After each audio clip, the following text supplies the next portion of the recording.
நம்ம வீட்டில் இன்றைக்கி முட்டை குழம்பு. ஒரு 5 முட்டை, 3 தக்காளி, 4 வெங்காயம், 50 சின்ன வெங்காயம், 50 பூண்டு, கொஞ்சம் கருவேப்பிலை மல்லி. இது கிராமத்து ஸ்டைலில் சிம்பிளான குழம்பு.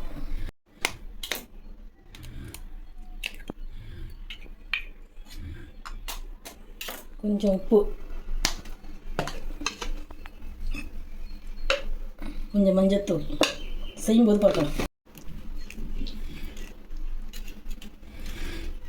4 ஸ்பூன் எண்ணெய் ஊற்றுங்க. எண்ணெய் சூடானதும் இந்த உடச்சி வச்சுருக்க முட்டையை அதில் ஊற்றுங்க.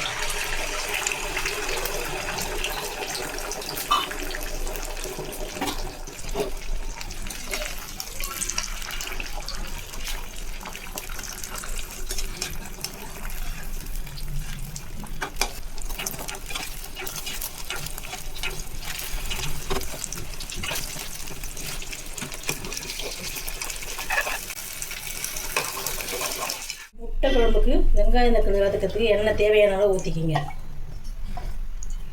வெங்காயம் பூண்டு போட்டு நல்லா கண்ணாடி பதம் வர வரைக்கும் வதக்குங்க. வதங்கிடுச்சு வெங்காயம். 3 தக்காளி போட்டு வதக்குங்க.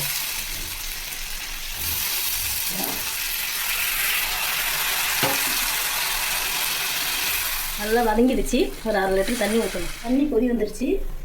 1/4 ஸ்பூன் மஞ்சத்தூள் போடணும். 2 ஸ்பூன் மிளகாத்தூள் போடணும்.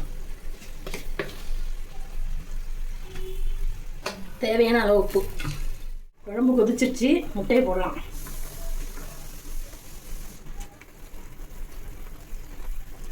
தேங்காய், சோம்பு, மிளகு, ஜீரகம், பூண்டு வச்சு அரைச்சிருக்கேன். இந்த முட்டை குழம்பு ஊற்றிடலாம். கொதிச்சிடும்.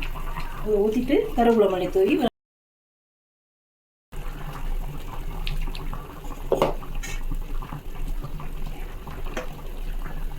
முட்டை குழம்பு தாளிக்கணும். ஜீரகத்தை போட்டு வெடிச்சு பிறகு வெங்காயம், கருவேப்பிலை போட்டு வதக்கணும்.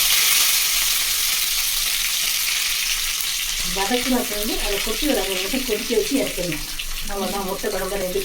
கிராமத்து ஸ்டைல்.